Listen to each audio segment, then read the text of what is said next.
Good morning student. आज हम BSTC second year में सब्जेक्ट है हमारा बच्चे और सीखना, जिसके अंतर्गत आज हम अध्ययन करेंगे अभिप्रेरणा के प्रकार। पूर्व की कक्षा हमने देखा था कि अभिप्रेरणा क्या होती है, किस प्रकार एक अध्यापक द्वारा छात्रों की सीखने की प्रगति को तेज की जाती है, उसे अभिप्रेरित किया जाता है, जिससे छात्र अपने मार्ग तक पहुंच सकता है। तो इसके अंतर्गत हम देखते हैं कि अभिप्रेरणा के दो प्रकार होते हैं, आंतरिक और बाह्य अभिप्रेरणा। इसके अंतर्गत देखेंगे कि आंतरिक अभिप्रेरणा क्या है। बच्चों की इच्छा है, रुचि है, उसकी अभिव्यक्ति किस प्रकार जो बच्चा है वह अभिप्रेरित होता है। बाह्य अभिप्रेरणा के अंतर्गत हम अध्ययन करेंगे कि प्रशंसा है, निंदा है, प्रतिद्वंदिता है। इस प्रकार से छात्रों को बाह्य अभिप्रेरणा एक व्यक्तियों द्वारा दी जाती है, जिससे बालक अभिप्रेरित होता है। तो हम अब देखेंगे कि इसके प्रकार कितने हैं, दो। इसके दो प्रकार है। पहला है आंतरिक अभिप्रेरणा, दूसरी है हमारी बाहरी अभिप्रेरणा। तो हमने देखा कि अभिप्रेरणा दो प्रकार की होती है, आंतरिक और बाहरी। अब हम इसमें देखेंगे कि आंतरिक अभिप्रेरणा क्या है।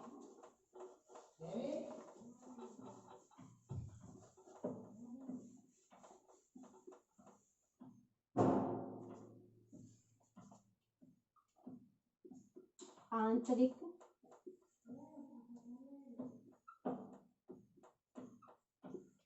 अभिप्रेरणा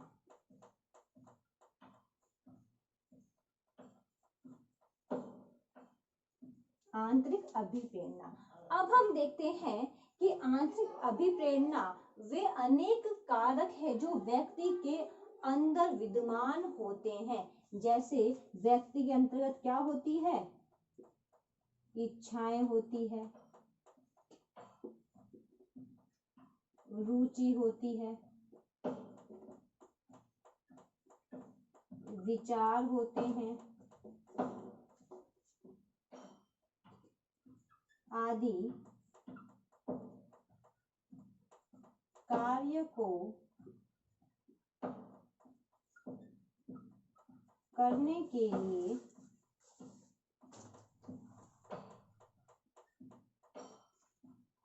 उत्तेजित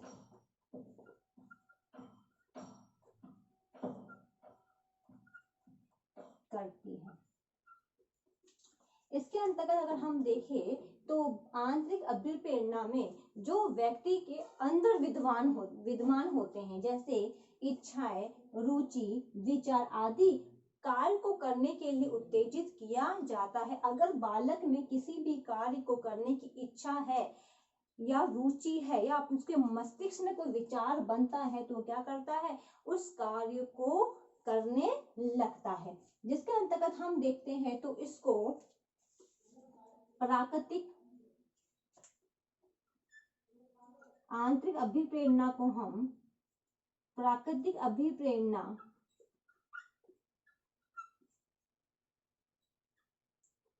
और प्राथमिक अभिप्रेरणा भी कहा जाता है। इसको हम क्या कह सकते हैं, प्राकृतिक भी कह सकते हैं और प्राथमिक अभिप्रेरणा भी कह सकते हैं। इसके अंतर्गत अगर हम देखें तो यह स्वाभाविक व्यवहार में सीखने की जो प्रक्रिया है उसमें तीव्रता लाती है। क्योंकि अगर व्यक्ति को अपने मन में कुछ ठान लिए कि मुझे ये कार्य करना है तो वह उस कार्य को करने के लिए उत्तेजित होता चला जाता है। और ये जो रुचि है वे छात्रों में अंत तक बनी रहती है। जो रुचि है अंत तक बनी रहती है। क्यों? क्योंकि हमने देखा है कि अगर छात्र के अंदर से कोई इच्छा या रुचि जागृत होती है तो हम वो इंटरेस्ट हमारा अंत तक बना रहता है, रुचि अंत तक बनी हुई रहती है। अगर मान लीजिए किसी को सामाजिक पढ़ने में इंटरेस्ट है तो उसके उस विषय में अच्छे मार्क्स वह लाता है। क्यों? क्योंकि उसकी उसमें रुचि है। क्योंकि अगर वह सब्जेक्ट अगर वो नहीं पढ़ता है, अच्छे से नहीं पढ़ता, तो भी वो अच्छे मार्क्स ले आता है। क्यों? क्योंकि वो उस सब्जेक्ट की रुचि उसमें रखता है। तो इस पर अगर हम देखें कि अगर किसी व्यक्ति की रुचि किसी चीज में हो जाती है तो वह अंत तक बनी हुई रहती है। जिसके अंतर्गत हमने देखा है कि जो बाहरी अभिप्रेरणा, जो आंतरिक अभिप्रेरणा है, इसके अंतर्गत व्यक्ति की रुचि, कार्य, विचार आदि को कार्य करने के लिए उत्तेजित, जागृत किया जाता है। अब जो नेक्स्ट प्रकार है वह है बाहरी अभिप्रेरणा।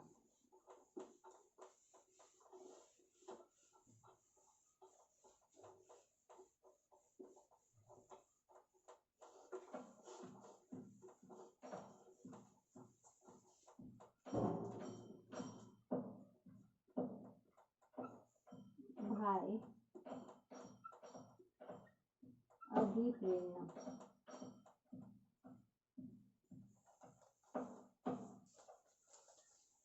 अब बाह्य अभिप्रेरणा के अंतर्गत कौन कौन से कारक आ जाएंगे? इसमें वे कारक होते हैं जिसके अंतर्गत छात्रों को प्रोत्साहन दिया जाता है। क्या दिया जाता है? प्रोत्साहन,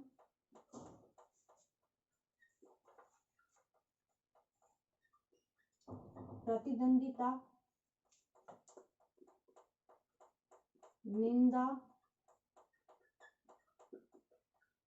पुरस्कार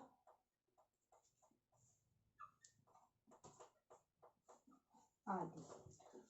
अब बाह्य अभिप्रेरणा में अगर हम देखें तो छात्रों को क्या दिया जाता है? प्रोत्साहन भी दिया जाता है। अगर व्यक्ति, क्योंकि ये जो अभिप्रेरणा है ये बालकों के मन में आंतरिक ना होकर बाह्य से, बाह्य प्रगति द्वारा दी जाती है, जिससे हम छात्रों को समय समय प्रोत्साहन देते हैं। प्रतिद्वंदिता यानी इसके अंतर्गत जो बालक है दूसरे व्यक्ति को देखकर वह कार्य करता है, उनके ऐसे बनने की कोशिश करता है। फिर उसकी कोई काम हमें पसंद नहीं आया तो हम उसकी निंदा भी करते हैं। अच्छा काम दिया तो उसके लिए हम पुरस्कार भी छात्रों को देते हैं, जिसके कारण छात्रों में क्या होता है? आनंद, आनंद, संतोष की अनुभूति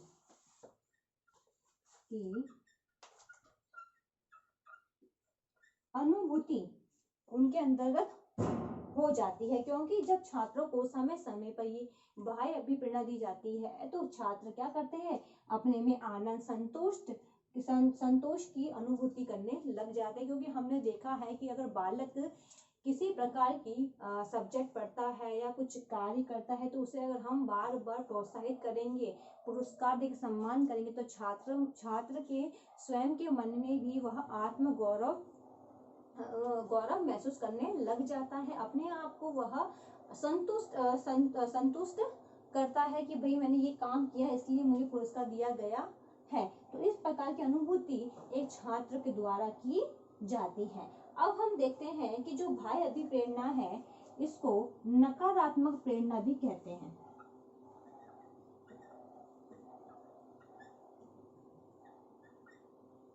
प्रेरणा भी कहते हैं क्योंकि इसके अंतर्गत छात्रों को नकारात्मक भी प्रेरित भी हम छात्रों को कर सकते हैं। जिसके अंतर्गत हम देखते हैं तो इसको अप्राकृतिक और द्वितीय अभिप्रेरणा, अप्राकृतिक द्वितीय अभिप्रेरणा भी कहा जाता है। तो ये थे अभिप्रेरणा, जिसके अंतर्गत मैंने आपको 2 प्रकार बताए। अब इससे संबंधित आज का आपका होमवर्क है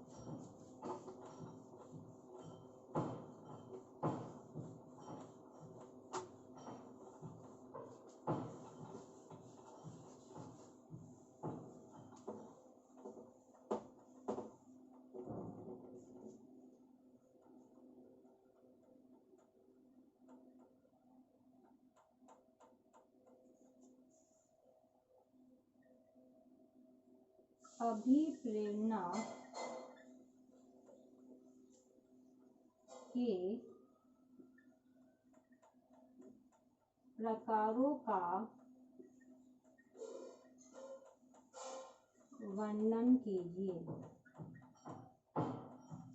अभिप्रेरणा के प्रकारों का वर्णन कीजिए, ये क्वेश्चन आपको आपके नोटबुक में उतारना है।